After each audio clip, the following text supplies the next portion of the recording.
One of the larger topics we deal with in chemistry is certainly writing and balancing equations, but then we progress right into amounts of one substance and how much it'll produce of another.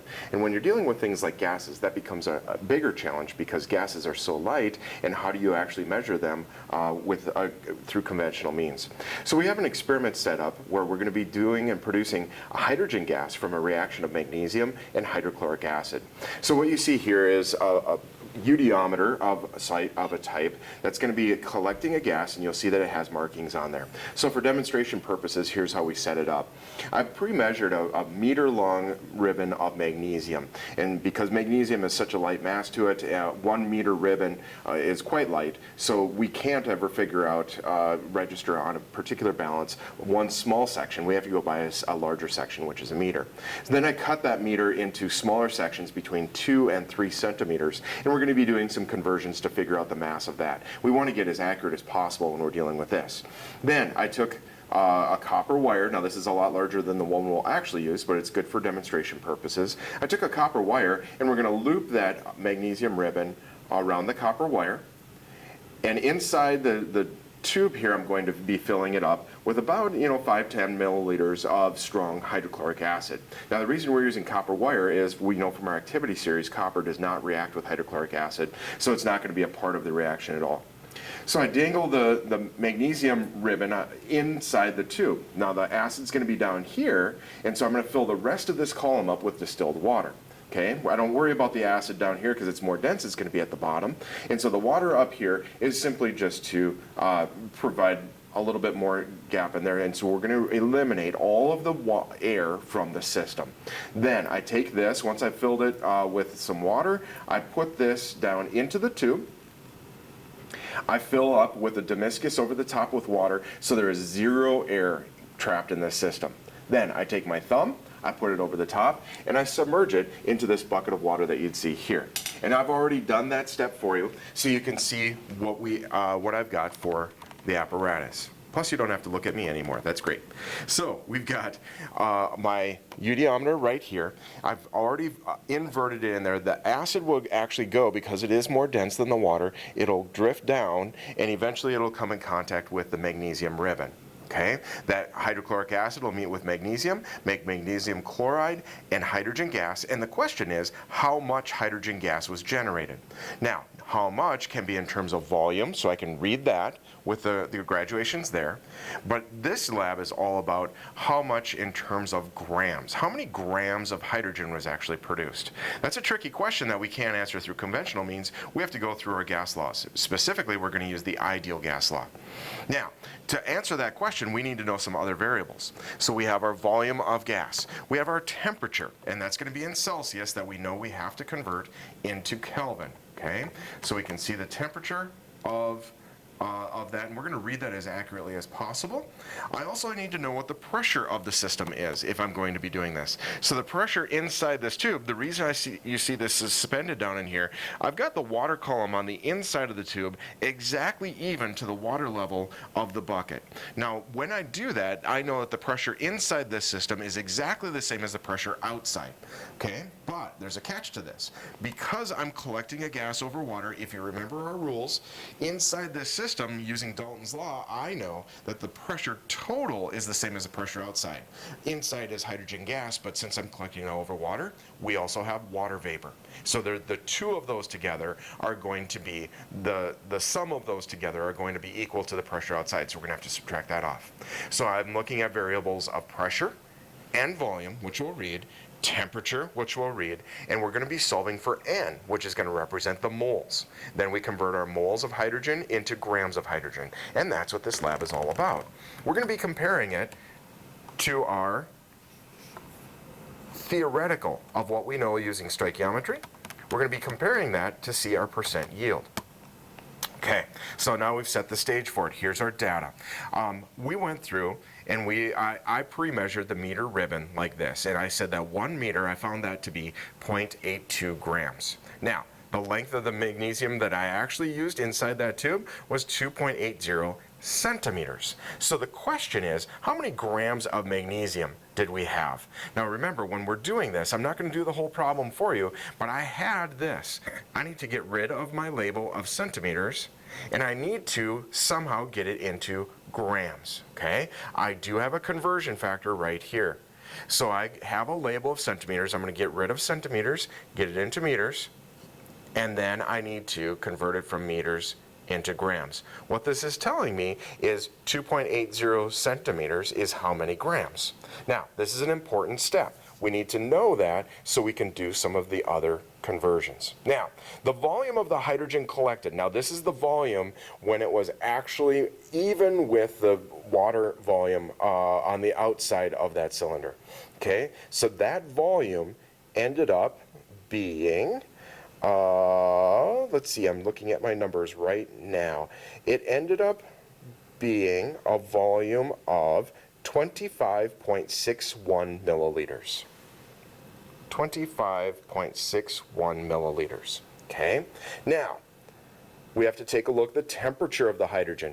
Because I bubbled this up through the water column, I'm going to assume, and it didn't sit out too long, so I took the temperature reading right away. I found that the temperature of that water was exactly 22.8 degrees Celsius. Okay? Now, the next step, I looked up the current barometer reading. Actually, my weather app gives it to me in inches, so it gave me a pressure of 30.16 inches, and I converted that into kilopascals. That ended up being a 102.133 kilopascals. Now, that's the weather reading today, right now, recorded at the airport. So then, remember that this pressure is the pressure total within the system.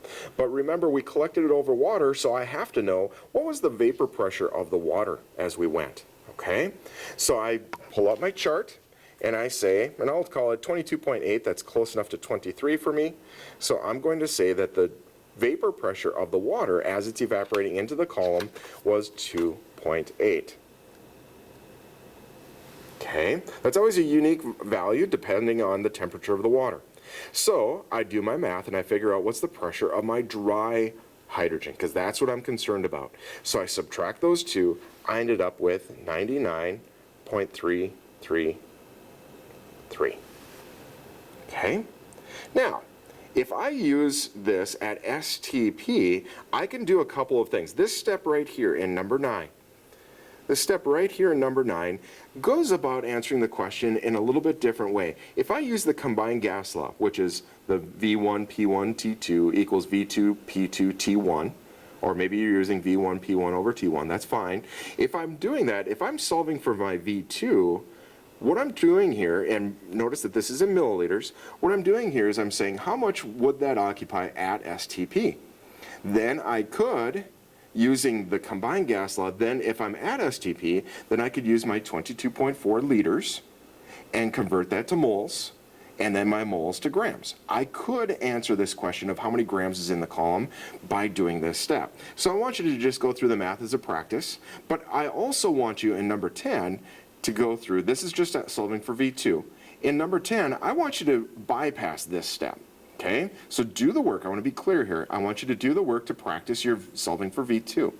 But in number 10, I'm acknowledging the ideal gas law exists, so I don't have to do all of this and then those extra 2 steps. The ideal gas law is PV equals nRT. Okay? Now, the pressure, we have to refer to, for solving for this, the pressure we have to use our dry gas. Okay? For this to work, the volume must be in liters. Notice right here in number 4, we're in milliliters. You must convert this to liters. N, this is our variable we're solving for, but remember, N represents moles. So you're going to get a value for N, but then you have to convert moles of hydrogen into grams, because that's what we're looking for, grams of hydrogen. Okay? R is 8.31. Your T value is going to be related to your degrees, to your temperature we collected, but I want you to be careful because T must be in Kelvin. We are currently in degrees Celsius. So the values that we're going to be doing, you must convert this to liters. You must convert this to Kelvin. You must use this pressure, and notice that it's already in kilopascals, so we're good. Okay? We're solving for N here, but then I want you to convert this N into grams. R is your 8.31. Okay? Now, next step, number 11. We're taking a look at the experimental mass of magnesium needed to produce a certain amount. So this is saying, if I had 1 gram of hydrogen gas, how many grams of magnesium would I need? Okay? If I was going to make 1 full gram, I'm not going to be making a gram of hydrogen. I'm going to tell you that right now. If we're going to make a gram of hydrogen, how many grams of magnesium? So what do?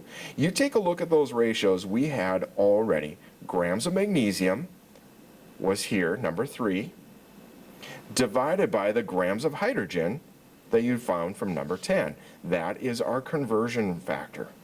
That will equal X over 1. So the question in number 11 is not asking actually this. It's saying, okay, we know given this many grams of magnesium, I'm going to produce this much. How much would it take to produce one full gram of hydrogen? You take your number 3 divided by your number 10. Okay? That will equal X over 1. Okay? Now, the next step, number 12. Theoretical. So this goes through, you got to write your balanced equation. Remember what we're doing. We're taking magnesium plus hydrochloric acid, and we're going to be forming magnesium chloride and hydrogen gas. I want you to balance this equation. Now I want you to solve for this question. 1 gram of hydrogen, go grams to moles, moles of hydrogen to moles of magnesium into grams of hydrogen, or magnesium. And so you'll find what theoretically you're going to end up with, and you're going to be comparing what you got here versus what you should have gotten in theory. Okay? Now, from there, you're going to see some differences in here because we're collecting data, aren't we? Now you're going to see, you're going to be off. When I say off, we're looking at error. How far were you off in terms of a number? Okay? Now that's just your error. We don't know if that's good or bad. We will never know if that's good or bad until you run a percent error.